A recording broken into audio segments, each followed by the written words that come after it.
To bring you the best of news, entertainment, and sports. You have the power to take your favorite broadcaster to the top. KBC Channel 1 has been nominated in the TV Station of the Year category in the 7th edition of the Kuza ICT Awards. Favorite TV station. To vote for KBC via SMS, simply use the short code 15601 and follow the prompts at no cost. Or visit www.kuzaawards.co.ke and follow the registration instructions to vote. KBC Channel 1. Kenya's watching.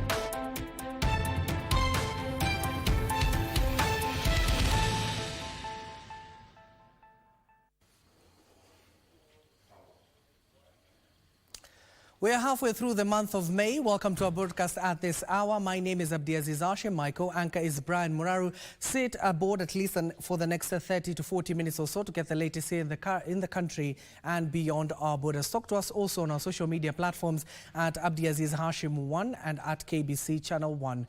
And we start off in matters to do with the gender equality, where Nyandarua County First Lady Grace Kiarie has urged the local community to embrace a more equitable distribution of household responsibilities, noting that the importance of men actively participating in home chores to foster healthier family dynamics and promote gender equality. Speaking at a community event aimed at enhancing nutrition practices and gender inclusivity, Kiarie highlighted the disproportionate burden of household chores borne by women, which often leads to exhaustion and limits their capacity to engage in other productive activities. She pointed out that when men participate in home chores, it only lightens the load for women, but also sets a positive example for children, fostering an environment of mutual respect and cooperation.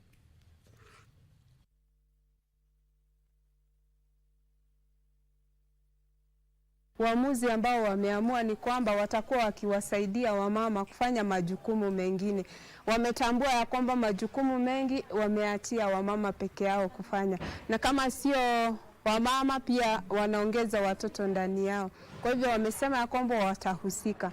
These cultural norms affect the food systems in terms of food distribution, food consumption and allocation. So the Cascade project will address this by coming in and working with the communities to bring about social behavior change. And to bring this social behavior change across the food systems, we are working with the community-based organizations because, one, they do understand how the community interacts.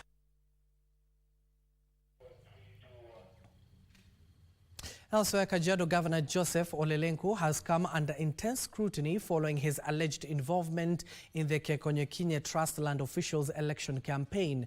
Now, the election slated for next week on the 24th has sparked controversy as the governor openly endorsed one faction over the other. Now, the governor allegedly outrightly declared Moses Parentalai-led team as the preferred leadership, discrediting the other faction led by Moses Monique Kusero.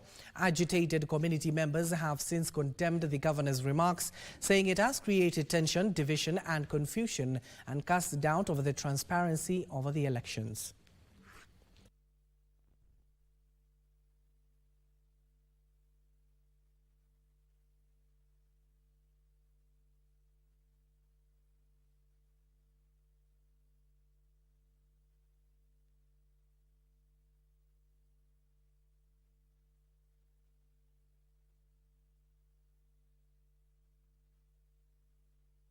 Kama msemaji wa jamii hii kuhakikishia watu wetu kwamba mwelekeo yetu ni watu wenye shamba ndio watapata shamba yao. Election at 24th ni members wa Kekonyeki wanastahili kupiga kura, na hatustahili kupata wanasiasa ambao wanakuja kutusumbua.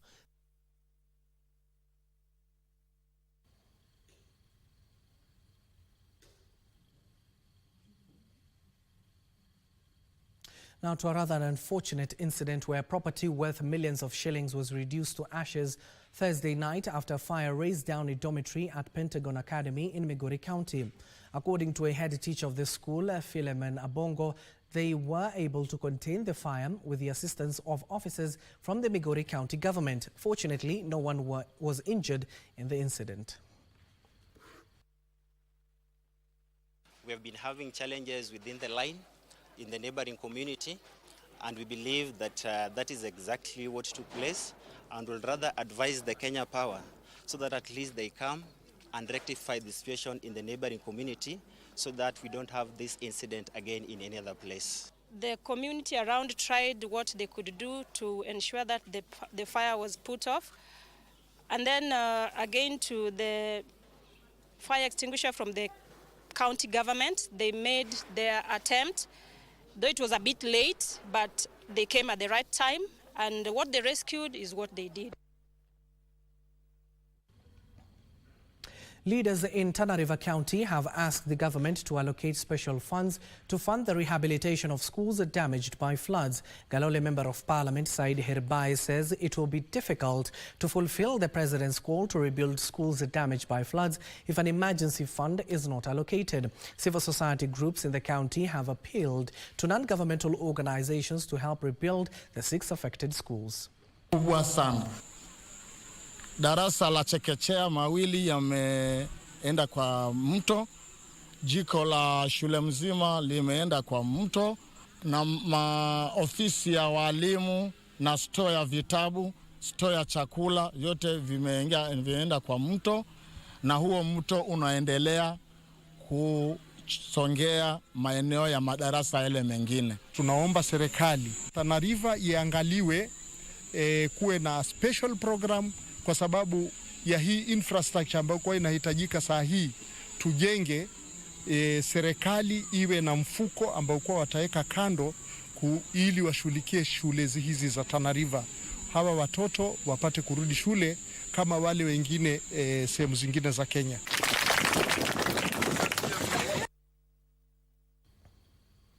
Police in Kisii County are investigating circumstances leading to the death of a 42-year-old man from Bosichi village in Bobasi constituency who was found dead close to his home.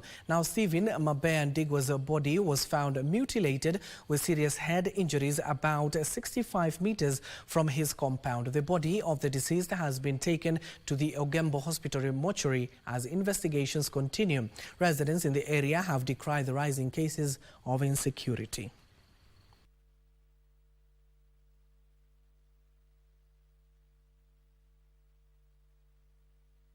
Sasa mimi nalilia serikali, sijaona usaidizi yake. Hata naendelea kulia mpaka saa hii. Kutoka nilipigia chifu simu, sijaona kitu chake yoyote. Mpaka saa hii, serikali nisaidie. Haki nipate usaidizi haki. Haki bwana wangu ameuawa haki. Ni aibu kubwa ya kwamba hapa kwenye mambo inafanyika hapa, station iko hapa tu kilomita 1 ama kilomita 2. Police station iko tu hapa. Na mambo hapo ndio inafanyika mbaya. Watu wetu wanahangaishwa hapa, watu wetu wanapiwa, watu wetu wanauliwa.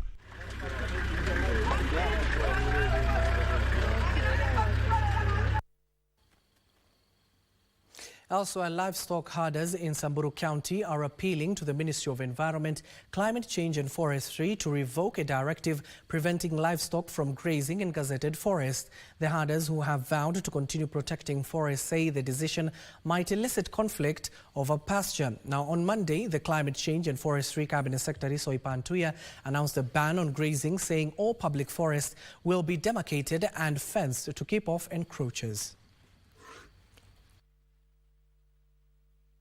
Ingefaa atuhusishe ili tuweze kumsaidia njia ambaye itakuwa mzuri ya kulinda hiyo forest.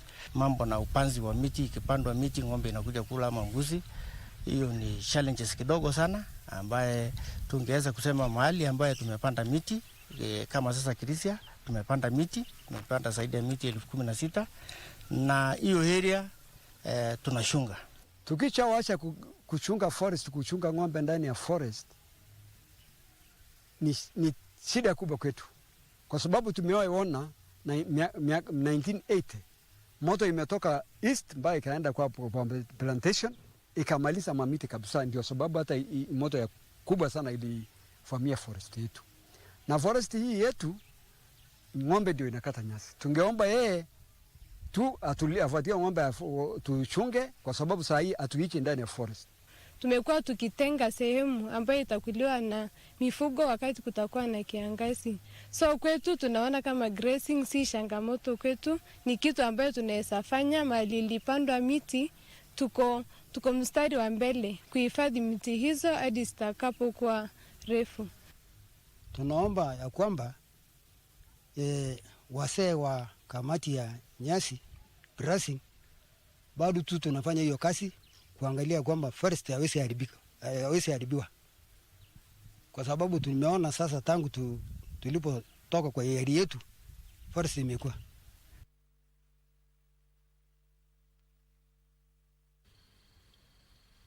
Let's come back here to the capital, where Huduma Center Kenya, in collaboration with the Nairobi County Government and the national government, has carried out a cleaning exercise in the streets of Nairobi in a bid to sensitize members of the public on their role in keeping the environment clean. The exercise was also used to sensitize the public on their services given by Huduma Center. Huduma Center says all its 5 centers in Nairobi are open daily from 7 a.m. to 7 p.m. The streets targeted for the cleaning exercise included Jivanji, Moi Avenue and Mwindu Bingi streets. All the 5 Huduma centers that we have in Nairobi are operating from 7 a.m. to 7 p.m. so they can come before the normal working hours to seek services. Secondly, our Huduma call center is also very active. It is active from 6 a.m. to 9 p.m. Anyone can call on any government information and we'll be able to respond to them. And the call center is now available on a short code, which is 1919. Today we are impressed to be in this exercise. As you know, this is one of the presidential initiatives about the issue of tree planting, and also it always entails about the environment at large. So we hope this exercise will continue, not for now, but also for the future reference. Donkey owners in Homa Bay County are optimistic that the authorities will address the widespread theft of the animals throughout the county as Kenya observes a Donkey Welfare Day. According to George Otieno, the county has seen a rise in donkey theft, which has forced them to reduce their daily plans and activities. He emphasized that because they depend on the beast of burden to perform their household tasks and provide for their family, it is a priceless animal to them.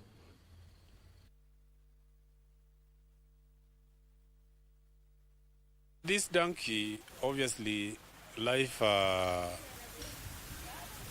is actually difficult, would be difficult on my side because as at now, I also use them as part of my income. Kuna changamoto sana kwa punda tena. Because ukienda hata kwa agrovet kupata madawa, matibabu ya punda inakuwa shida. We celebrate donkeys because a donkey is an important animal in a community. One, it supports the family in different issues or in different activities.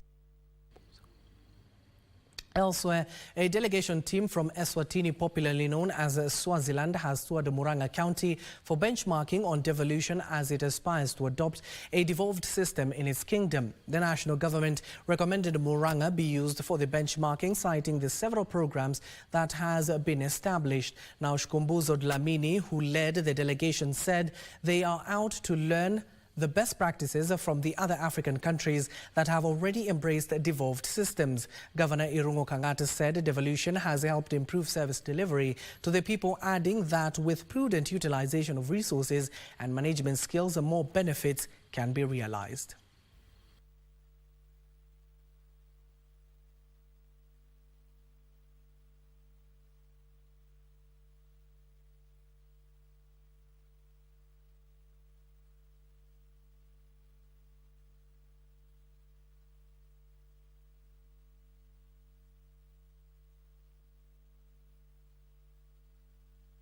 Kingdom of Eswatini and in the Republic of Kenya. We have good relations, so that's why we're here today, and we thank our leaders, both head of state and the governments, for making sure that they keep the good relations between the two countries, which made us to be here today for a benchmarking exercise. We've been exposed to a number of government ministries that selflessly shared information with us, and we now are privy to the structures that we have to create in order to devolve to at local level. They came here, they have learned particularly on matters of automation, Murang'a Youth Service. They are also impressed by the support we give to farmers.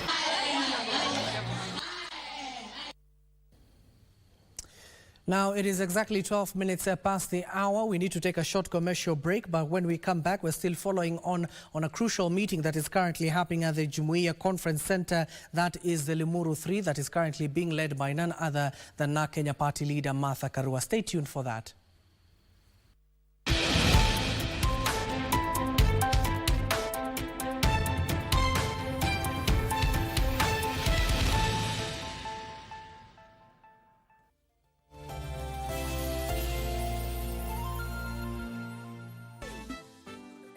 How did he know where the staff room was? See, I shot him. Idiot. What was that? Nothing, sir. My bad. I thought Ndugakis was a person. Kumbe ni wire. Land wire. Wonders. Get up, you slimy frog. Sir, I don't think you should call people such names. That is not nice. Oh, not nice. You want to invoke the morality clause? Let's go there. Hey, Esinanjo, I didn't even know you have a grandmother. I have fought the fight, and I am about to finish the land.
Welcome back and thank you for staying with us. Now let's get down to business, where Kenya Commercial Bank and Propaco have entered into a deal to finance climate-related investment projects.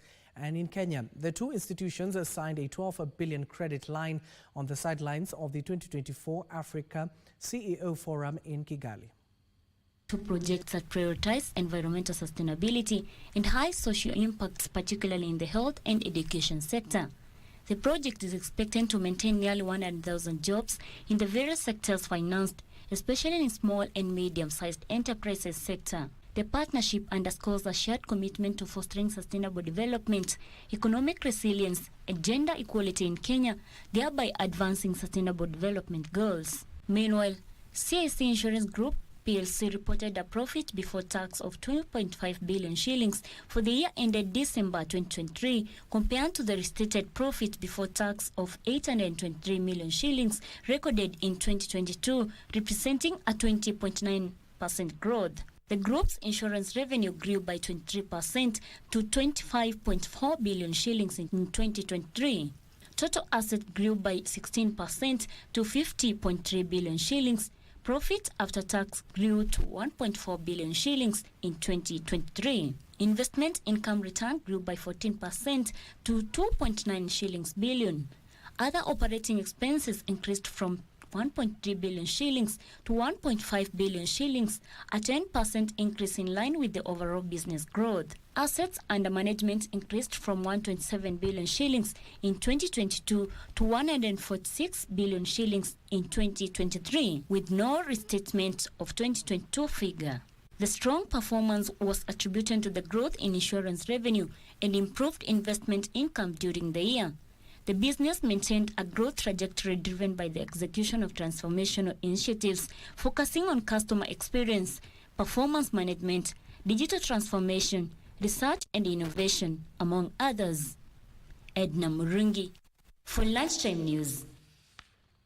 The Democratic Republic of Congo and Zambia has signed a cooperation agreement to facilitate cross-border trade under the Southern African Development Community. Now, the two countries discussed a draft long-term collaboration to address challenges facing transporters. Here are the details of this and other stories making headlines in the continent. Kasumbalesa is the second busiest land border crossing in the Southern African Development Community after Beitbridge, which is between South Africa and Zimbabwe. It is located at a point where several of the region's trade corridors converge. These include North-South corridors, Dar es Salaam Development Corridor, Walvis Bay-Ndola Lubumbashi Corridor, Beira Development Corridor, and Lobito Development Corridor. Several trucks often wait for long hours before crossing the Kasumbalesa border point. Zambia has stressed the need to implement effective border management between the two countries and SADC region as a whole, adding that Kasumbalesa border point serves the entire region.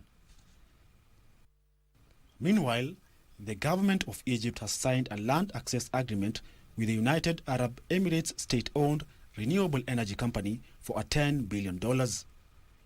The agreement will give the consortium access to 3,025 square kilometers in West Suhag.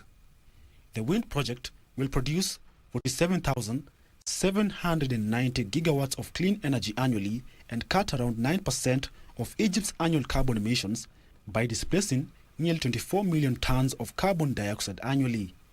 Finally, the Ghana's Shippers Authority has initiated processes to develop unique value propositions tailored to various categories of shippers towards addressing the recurring issue of high business costs at the port.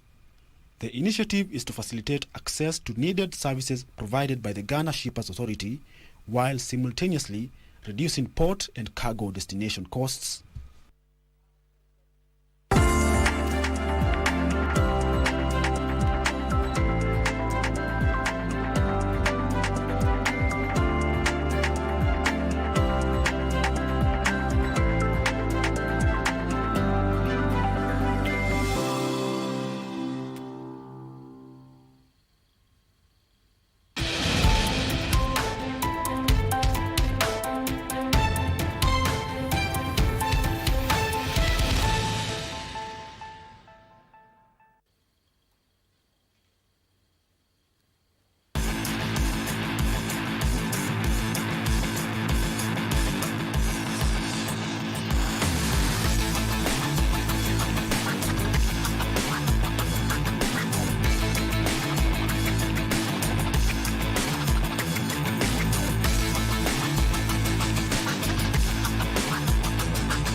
And now finally, welcome to the world of sports. Tennis world's number one Iga Swiatek and world number one Ines Abawekil battle it out in Italian Open women final tomorrow. Now the two, of course, in the third-ranked Coco Gauff in the semi-final, with Sabalenka triumphed over Danielle Collins. Iga Swiatek, who won the title in 2021 and 2022, defeated America's Coco Gauff 6-4, 6-3 in a thrilling semi-final match encounter to book a spot in the final, where she will meet Belarusian Aryna Sabalenka and will be a repeat of the Madrid Open final earlier this month, where Swiatek won dramatically. Sabalenka posted 7-5, 6-2 to claim victory over American Danielle Collins.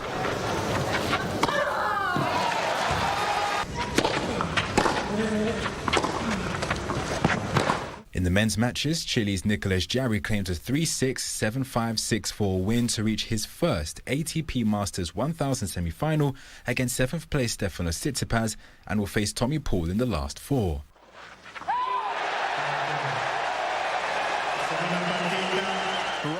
Paul knocked knocked out Poland's Hubert Hurkacz 7-5, 3-6, 6-3.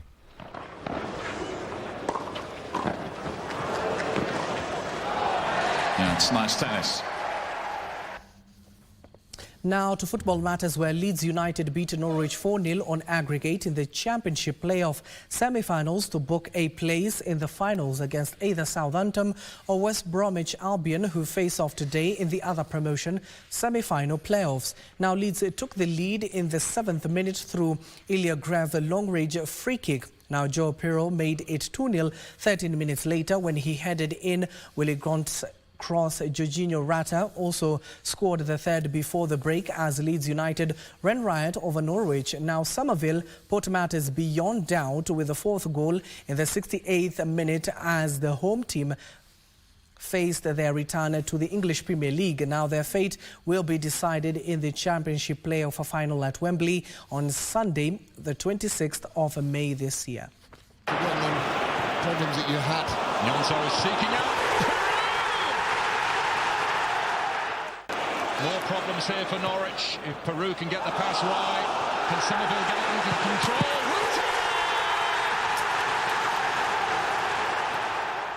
Run again. Nyonto looking to drive it goal and spilled by Gunn. Third post, Somerville, 4-0.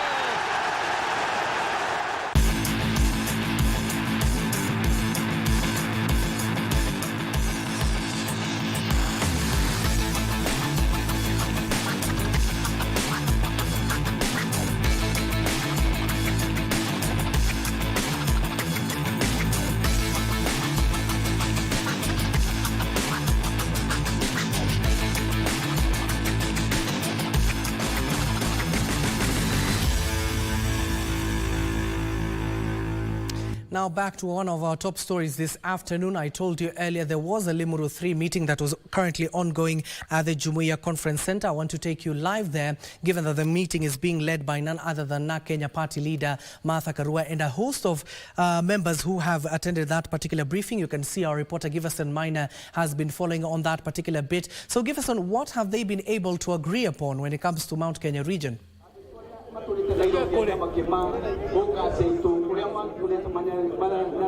Now we are coming to you live from Limuru constituency in Kiambu County, where the Limuru 3 meeting is currently underway, and this meeting bringing together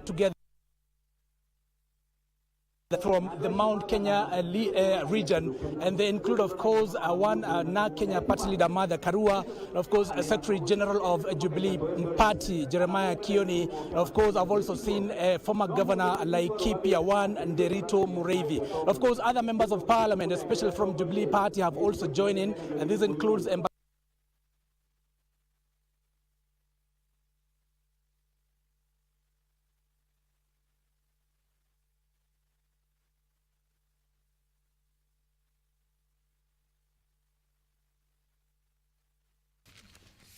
Now, we apologize for that particular technical hiccup, and of course we'll be leading up with our reporter, that is Giverson Minor, who will duly inform us in our subsequent bulletins when it comes to the Limuru 3 meeting. As he just informed us, is that Martha Karua is leading that particular session. Of course, there also we can see Jeremiah Kioni, who was also present for that particular briefing as well, and other host of Azimio allied members of Parliament, former and current ones, who are appearing in that particular meeting. And of course, it pertains to the political future of Mount Kenya region. We'll have more for you in our subsequent bulletins. Now we have to wrap it up there. It is exactly 25 minutes past the hour. We'll duly inform you in our subsequent bulletins this and many other stories making headlines in the country and beyond our borders. My name is Abdiaziz. My co-anchor has been Brian Muraru. Enjoy the rest of your viewing and good afternoon.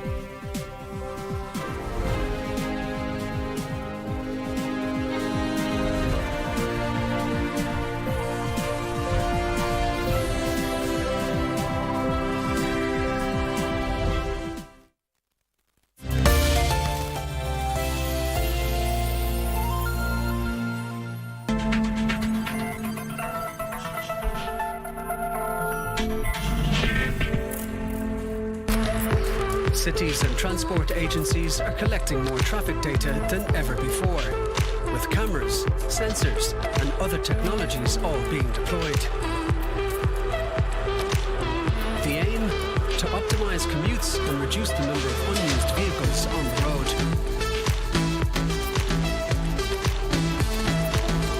Vianova is a micro-mobility agency based in Paris, specialising in data on scooters and bikes, modes of transport which reduce congestion and emissions. We realized that, of course, these new modes of transport were bringing great benefits to citizens, but at the same time bringing a lot of chaos on the streets that cities were struggling to deal with. Recently, mobility companies and public transport systems have begun compiling vast amounts of raw data. This data is then used by cities as they see fit. A lot of industries today have massive amounts of data that they don't know what to do with yet. Data analysts then collect and aggregate everything into maps like these, while agencies like Vianova visualize the data. Their maps are responsive and interactive. This provides different kinds of anonymized information on residents' movements, which is useful for public authorities. Cities will be able to understand which areas of their territory is more used in terms of trips departures or trips arrivals. They will also be able to better understand the mobility patterns from point A to point B, and in that regard they will be able to analyze whether these trip patterns are using a certain kind of infrastructure. So for instance, is it using bike lanes or bus lanes or just pavements? And then based on this analysis, we'll be able to plan the missing infrastructure. Belgium's capital, Brussels, works with data analysts to get a better overview of the usage of e-scooters and rental bikes in the city. Brussels has seen one of Europe's most significant increases in shared mobility concepts. Data analytics helps Brussels city planners better understand how mobility operators use public spaces and how best to regulate them. We regulated much higher than before. So starting from 2024, there will be less vehicles, less providers, more strict rules in terms of parking. The city is working on a sustainable mobility plan. And if all goes well, digital solutions like this will become more common across Europe. It's a solid place to start, but for many in the tech industry, it's a bit bland. They'd rather conjure up the really big ideas. We spoke to tech writer Paris Marx. Instead of kind of really mundane things like invest in buses and, think about how we distribute street space and maybe make some cycle lanes, it sounds a lot more attractive to say, the cars are going to start driving themselves and we're going to make this new tunnel system for transportation and we're going to have flying cars finally. Investors and media can't get enough of bold high-tech new transit projects.